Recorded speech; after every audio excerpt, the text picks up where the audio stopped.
إذا بالنسبة لحصة اليوم نتناول تكوينات في موضوعين اثنين، هم موضوعين أو مشروعين إن شئتم مترافقين.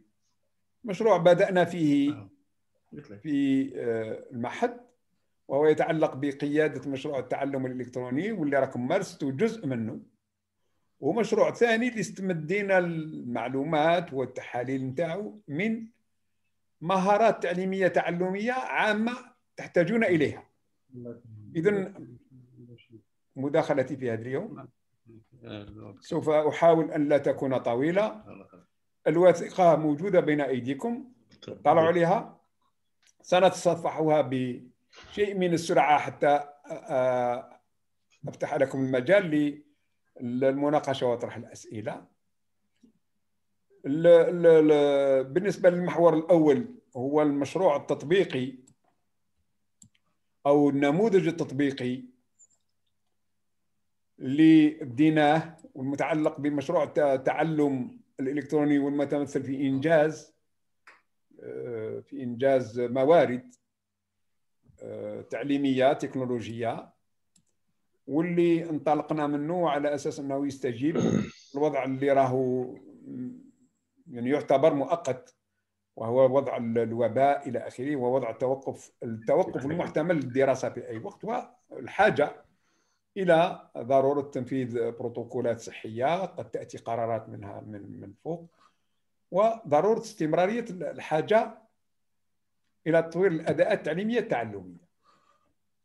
كنا في فيديو سابق شرحت لكم خطوات تناول مشروع تتمثل في هذه الخطوات تتمثل في تحليل الوضعية دي أو تتبعها عبر الدياغنوستيك الأربعة ثم تحديد الأهداف، ثم برنامج عمل، ثم إعداد تقويمات، بلانيفيكاسيون، إيفالياسيون، تقويم. هذا راهو بين أيديكم، وهذا راهو ساري، هذا المشروع راهو ساري المفعول. بقى لنا برك ربما نفصلوا البرمجة نتاعو أو التوزيع الزمني للعمليات اللي تطلب ربما تدخل، وبقى لنا نقوموا فيما بعد التقييمات اللي بدينا منها على كل حال بدينا بها. الأمر يتعلق بتكوينات كان أو تدريبات إن شئتم. التدريب الأول كان يتعلق ب يعني التعود على هذا الفضاء الإلكتروني، ثم قمتم بإنجاز درس أو عرض بالباوربوينت وتحويله بعد ذلك إلى فيديو. كانت المحاولات في أغلبها ناشئة، والمحاولة تاع هذا الأسبوع تمثلت في إنشاء قسم افتراضي ومحاولة تنشيط ذلك القسم كامل. قمتم بمحاولات. بقى لنا الأسبوع هذا الجاي إن شاء الله سنحاول نعطيكم شوية وقت باش تكملوا لي دراسة الموضوعات اللي أعطيتها لكم، ونبدأ في التعامل مع منصات تعليمية تعلمية. نختار عليكم 4 منصات: منصات إدراك، منصة أوبن كلاس روم، منصة خان أكاديمي، أنا كاين غلطة مطبعية، منصة موديل. ونتلاقيه في الأسبوع المقبل باش نديروا أيضا لو بوان، ونحاول دائما نتلاقى يوم الثلاثاء، النهار اللي تكونوا في المعهد نتلاقى في المساء، نحاول نوخر ما أمكن التوقيت ولا نقدمه بالنسبة للعشاء كما تحبوا دروك. ثم يعني ننطلق في المشروع الموالي. هذه العمليات ستكون مبرمجة. نعطيكم البرمجة تاع هذه العمليات، راها موجودة بين أيديكم الآن في الوثيقة اللي أرسلتها لكم اليوم مكرر. يبقى أن هذا العمل يستهدف مجموعة من الكفاءات هي مسرودة في الوثيقة، منها كفاءة إنجاز درس بالفيديو كما قلت إلى آخره، المنصات، وهذا قسم فتح قسم كلاس روم اسم افتراضي، وندخل فيما بعد نبعث لكم تدريب تاع باش تمارسوا التقويم، وننطلق فيما بعد ما تحكموا في هذه الاشياء وتنجزوا اشياء. انا طالب منكم باش تبداوا تفكروا من الان اذا كان ممكن، وسنفصل ذلك يعني بإنجاز قناة يوتيوب وبإنجاز مدونات دي بلوغ باش الأعمال نتاعكم تجمع. هذا هو القصد. لكن في هذا الأسبوع هذا ركزوا لي على التعامل مع مجموعة من المنصات. لماذا؟ لأنه الشيء اللي عبرتوا عليه، اللي عبرتوا به كحاجات تكوينية، نحتاجوا كاللي قال لي نحتاج التحرير، كاللي قال لي نحتاج الى اخذ الكلمه في الاخر امام الملأ، كاين اللي قال لي يعني نحتاج الى مهام المفتش، كاين اللي قال يعني نحتاج الى التشريع، كاين المهم اشياء كثيره. هذه الاشياء، هذه الوثيقه وهذا اللي عبرت بها قمت انا بتحليلها، واني عارض عليكم خطة تتمثل في هندسة إرساء هذه الكفاءات التي تحتاجون إليها. أولا تحليل الاستمارة أعطاني مجموعة من المحاور، والتصور اللي أنا نشوف فيه اللي نقترحه عليكم هو أننا نقوم بإرساء مجموعة من الكفاءات القاعدية الضرورية لأداء مهنة المفتش. سنبرمج هذه وفق الخطة أو وفق النموذج اللي أعطيت لكم في الفيديو السابق، اللي هو نموذج أيدي. يعني شرحت لكم في الفيديو، واللي راح نطبقوه خطوة خطوة وتشوفوا تشوفوا هذه الخطة يعني وفق الحاجات التي عبرتم عنها.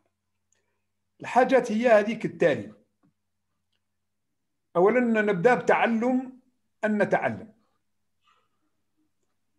ثانيا التحدث علنا أمام الجمهور. ثالثا تطور المهارات الشخصية العامة معبر عنها بالسوفت سكيلز. ثم كتابة التحرير الإداري أو الكتابات المقالات المهنية الاحترافية. ثم يعني استعمال مثلا التقديمات مثل باوربوينت إلى آخره. أنا شفناها ولكن ربما نعود لها باش نطورها، لأنه هذه أداة تكوينية هامة. ثم نتكفل يعني بمحور إدارة وفك إدارة الوقت بكفاءة. ثم تعلم كيفية التعامل مع النزاعات. ثم العمل بشكل مستقل أو بالاعتماد على النفس، وكذلك الاعتماد على العمل في فريق. وأخيرا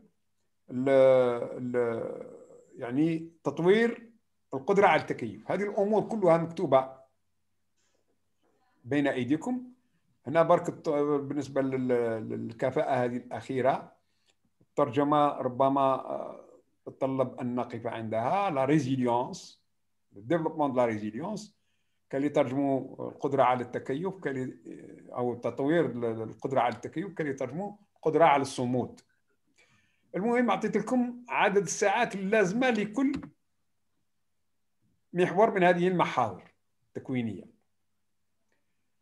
وأعطيت لكم الأدوات اللي نستخرجوها من هذه التكوينات تطلعوا عليها. مثلا بالنسبة هذه للتحدث كاين ما يسمى بالستوري تيلينغ أو السرد القصصي، اللي هو أسلوب بيداغوجي معروف.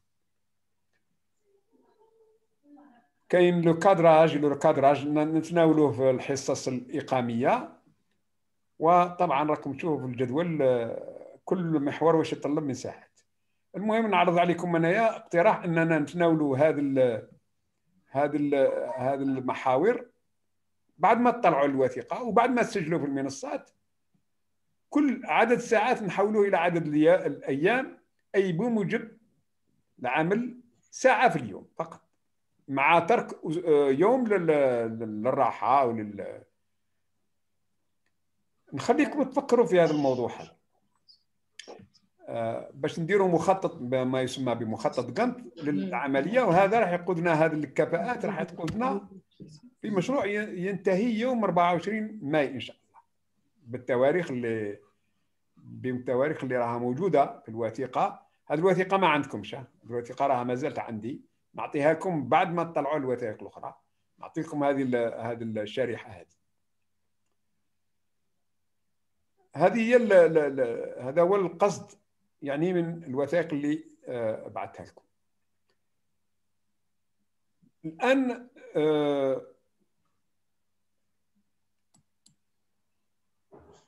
نوقف شوية العرض والتبادل تاع العرض، ونوقف أيضا التسجيل لنستأنفه بعد حين.